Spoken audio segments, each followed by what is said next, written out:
Hello， 大家好，我是说装修的小李哥。好端端在家洗个澡，怎么就闹到隔壁邻居来敲门呢？过去一看，水都淹到邻居的客厅了。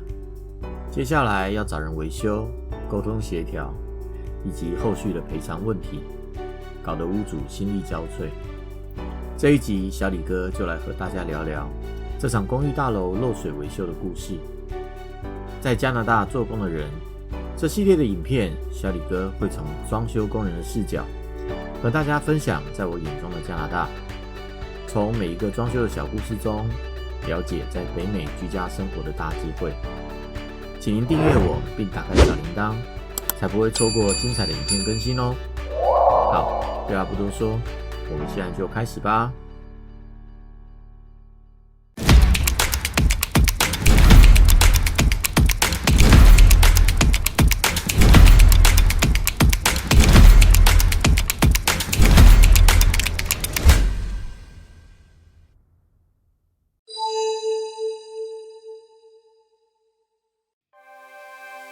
屋主恩君是第一手的住户，自从3年多前建商交屋之后，就一直和另一半住在这一户2房2卫的单位。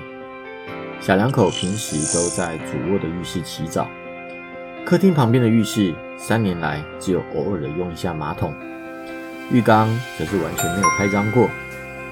2023年的新年，随着疫情的解封，远在中国的母亲终于有机会来温哥华探望恩君，客厅的浴室也迎来了第一次的解封。第一天就出事了，澡还没洗完，邻居的客厅就淹大水了。很快的，大楼的 Strada 就带着水工来了，在墙上打了几个洞之后，并没有发现确定的漏水原因，自然也没有做任何有效的处理。当下只是发现了好像浴缸不用，水就不会继续漏。因为没有立即性的伤害，在留下一份近1000元的账单之后，水工就离开了。恩君自然是被 Strada 要求要对漏水事件负责。之后恩君也找了几位的水工，每次就是200-300刀的检查费。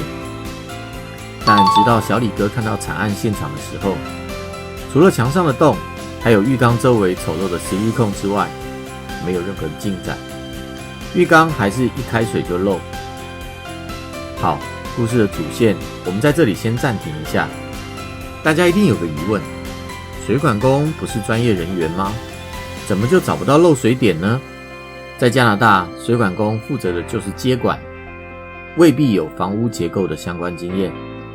有时就算在墙壁上开了很多洞，也不一定能找到管路的走向。像这种公寓大楼，一层有这么多住户，没有建筑图，该怎么找呢？你一定会想问，第一位水工不是大楼的管理员找的吗？怎么就没有建筑图呢？这个锅也不能给 Strada 来背啦。建筑图原则上只保留在市政府和建商那里。这个楼已经交屋3年多了，要找建商要图是指望不上的。而且在温哥华，如果要找市政府申请任何的文件，就是4个字：望穿秋水。其实这种不明原因的漏水，先找水工并不是最好的做法。比较聪明的方法是先关水阀，再联系有改建浴室经验的装修公司，请 contractor 或是 project manager 先来看看。熟悉房屋整体结构的人会比较容易找到病因。